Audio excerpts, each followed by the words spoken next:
WHO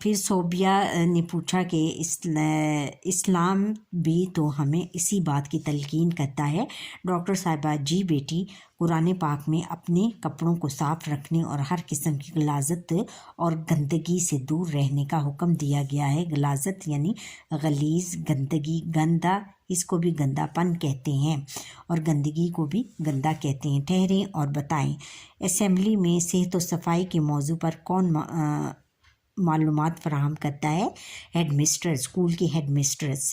حفظان صحت سے کیا مراد ہے؟ حفظان صحت سے مراد ہے کہ صحت کے تحفظ کے لیے انجام دیے جانے والے مختلف طریقوں کا مجموعہ حفظان صحت کہلاتا ہے۔ اور پھر ڈاکٹر صاحبہ کہنے لگیں کہ جی بیٹی، قرآن پاک میں اپنے کپڑوں کو صاف رکھنے اور ہر قسم کی غلاظت اور گندگی سے دور رہنے کا حکم دیا گیا ہے۔ اس کے علاوہ فرمان نبوی خاتم النبیین صلی اللہ علیہ وآلہ وسلم ہے کہ الطور الشہر ایمانو، یا پاکیزگی ایمان کا حصہ ہے، یعنی پاک صاف رہنا ہمارے ایمان کا حصہ ہے۔ ایمان جو ہمارا ایمان ہے، ہمارا ایمان اس پر ہے کہ ہمیں پاک صاف رہنا چاہیے۔ پھر خدیجہ نے ڈاکٹر صاحبہ سے پوچھا، ڈاکٹر صاحبہ حفظان صحت میں کیا کیا چیزیں شامل ہیں؟ ڈاکٹر صاحبہ نے جواب دیا کہ حفظان صحت میں وہ سب عادات شامل ہیں جو ہماری اچھی صحت کے لیے ضروری ہیں۔ ان میں جسمانی صفائی، اپنے کپڑوں کی صفائی، عام استعمال کی چیزوں کی صفائی، اپنے کپڑے، گھر کی صفائی اور کھانے پینے کی اشیاء کی صفائی شامل ہے۔ پھر ایمن کہنے لگی، ڈاکٹر صاحبہ جسمانی صفائی میں کیا کیا شامل ہے؟ ڈاکٹر صاحبہ نے جواب دیا کہ بیٹی، آپ نے بہت عمدہ سوال کیا۔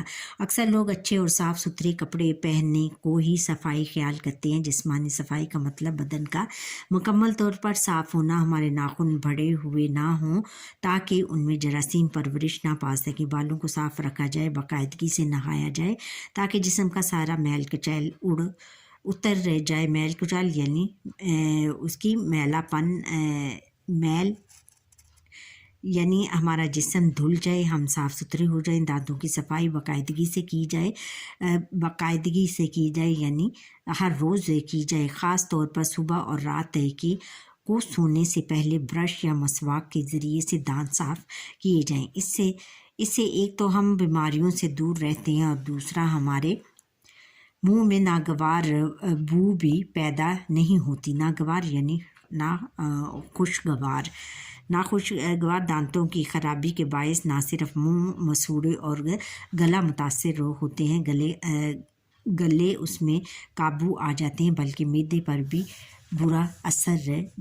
بھی اثر پڑتا ہے، جس کی انسانی جسم میں مرکزی حیثیت ہے۔ اسی لیے ہمارے پیارے نبی خاتم النبیین صلی اللہ علیہ وسلم نے دانتوں کی صفائی کی خاص تاکید فرمائی ہے۔ آپ خاتم النبیین صلی اللہ علیہ وسلم نے فرمایا، اگر مجھے اپنی امت کے لوگوں کی تکلیف کا خیال نہ ہوتا تو میں ہر نماز کے لیے ان کو مسواک کا حکم دیتا، یعنی مسواک کا اس قدر بیٹا بہت زیادہ اپنے دانت صاف کرنے کی اہمیت بیان کی گئی ہے کہ حضور نبی اکرم صلی اللہ علیہ وآلہ وسلم نے کہا کہ مجھے اپنی امت کے لوگوں کی تکلیف کا خیال نہ ہو تو میں ہر نماز میں مسواک کرنے کی اجازت دے دوں۔ نماز سے پہلے ڈاکٹر صاحبہ اس کے علاوہ اچھی صحت کے لیے اور کیا ضروری ہے؟ عائشہ نے پوچھا۔ ڈاکٹر صاحبہ ابھی میں نے بتایا تھا کہ کپڑوں کی صفائی بھی بہت اہمیت رکھتی ہے۔ ہم میلے کچیلے کپڑے پہنے تو ان کے ذریعے سے جراثیم ہمارے بدن پر منتقل ہو جاتے ہیں، وہ مختلف بیماریوں کا سبب بنتے ہیں۔ پھر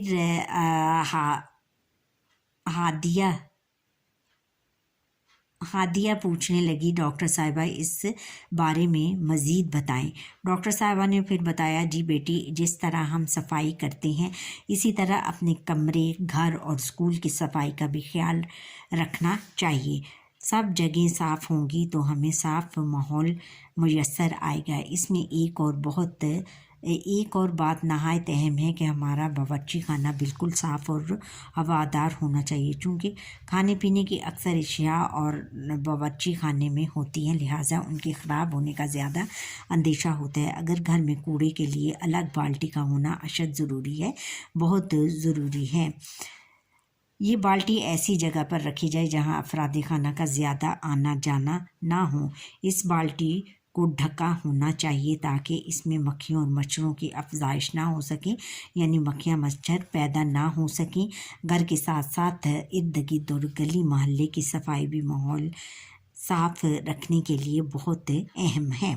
یعنی انہوں نے مختلف طریقے دکھائے کہ ہمیں اپنے کمرے، گھر اور اسکول کی صفائی کا خیال رکھنا چاہیے، پھر اپنے کپڑوں کی صفائی کا خیال رکھنا چاہیے، اور پھر اس کے بعد باورچی خانے خاص طور پر اپنے کچن کی صفائی کو بہت زیادہ اس کا خیال رکھنا چاہیے، کیونکہ کچن میں ہم کھانا پکاتے ہیں، اور جب ہم کھانا گندی جگہ پر پکائیں گے تو اس میں جراثیم آئیں گے، اور جراثیم ہمارے کھانے پر بھی کھانے میں شامل ہو سکتے ہیں، اور یہ ہماری صحت کے لیے بہت برے ہوں گے، اور اس سے ہماری صحت بگڑ سکتی ہے۔ پھر یہ ہے کہ ہماری ڈسٹ بین یعنی بالٹی کو، کوڑے دان کی بالٹی کو بھی ڈھکا ہونا چاہیے، اور اس جگہ پر رکھا ہونا چاہیے کہ جہاں ہمارے گھر کے افراد کا آنا جانا کم ہو، اور تاکہ ہم اور اگر ہم اپنی کوڑے دان کی بالٹیاں نہیں ڈھکیں گے تو اس پر مکھیاں اور مچھر آ کر بیٹھیں گے، اور پھر اس سے مختلف بیماریوں میں ہم مبتلا ہو سکتے ہیں۔ پھر وہ جب اریبہ پوچھنے لگی کہ ڈاکٹر صاحبہ کھانے پینے کی اشیاء کے متعلق بھی بتائیے۔ ڈاکٹر صاحبہ نے بتایا کہ ہمارے لیے سب سے بہترین غذا گھر کے بنے ہوئے کھانے ہیں۔ بازاری کھانے عموماً سستی اور غیر معیاری اشیاء سے غیر معیاری یعنی جو کہ ہماری صحت کے لیے بہت مضر ہوتی ہیں، ہماری صحت کے لیے اچھی نہیں ہوتی، اشیاء تیار کیے جاتے ہیں۔ عام طور پر یہ کھلے عام پڑے ہونے کی وجہ سے گرد و غبار اور آلودگی سے متاثر ہو جاتے ہیں۔ ان کا کھانا صحت کے لیے نقصان دہ ہو سکتا ہے۔ اکثر دیکھا گیا ہے کہ باہر کا کھانا کھانے والے زیادہ تر لوگ طرح طرح کی بیماریوں میں مبتلا ہو جاتے ہیں۔ کھانا تیار کرتے وقت بہت زیادہ پکانا نہیں چاہیے تاکہ غذا میں موجود اہم غذائی اجزاء ضائع نہ ہوں۔ ہمیں ہر قسم کی دالیں، سبزیاں اور گوشت وغیرہ کھانے چاہیے۔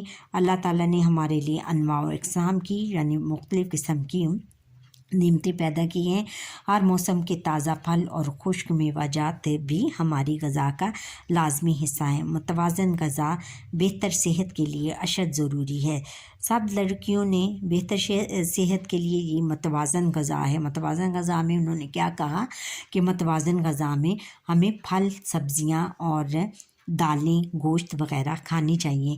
یہ نہیں کہ اور ان کو بھی ہفتے میں ان کا مینیو بنا لینا چاہیے کہ ہم نے ہفتے میں اس دن یہ دالیں کھانی ہے، اس دن ہم نے سبزی کھانی ہے، اس دن گوشت کھانا ہے، اور اس کا ایک باقاعدہ مینیو بنانا چاہیے۔ اور پھر اس کے علاوہ ہمیں خشک میوہ جات بھی کھانے چاہیے، اور وہ بھی ہماری صحت کے لیے بہت اچھی ہیں، اور اس سے ہم صحت مند رہ سکتے ہیں۔ جب ہم پھل سبزیاں گوشت وغیرہ کھائیں گے تو یہ ہمارے لیے ایک متوازن غذا ہوگی۔ پھر ہماری غذا کا لازمی سب لڑکیوں نے ڈاکٹر صاحبہ کا شکریہ ادا کیا اور ان سے افزائش صحت کے ان عمدہ طریقوں پر عمل کرنے کا وعدہ بھی کیا۔ اب یہ تھا کہ ڈاکٹر دیر میں پیریڈ ختم ہو گیا، گھنٹی بجی اور پیریڈ ختم ہونے کی گھنٹی بجتی ہے اور ڈاکٹر صاحبہ اللہ حافظ کہتے ہوئے رخصت ہو جاتی ہیں۔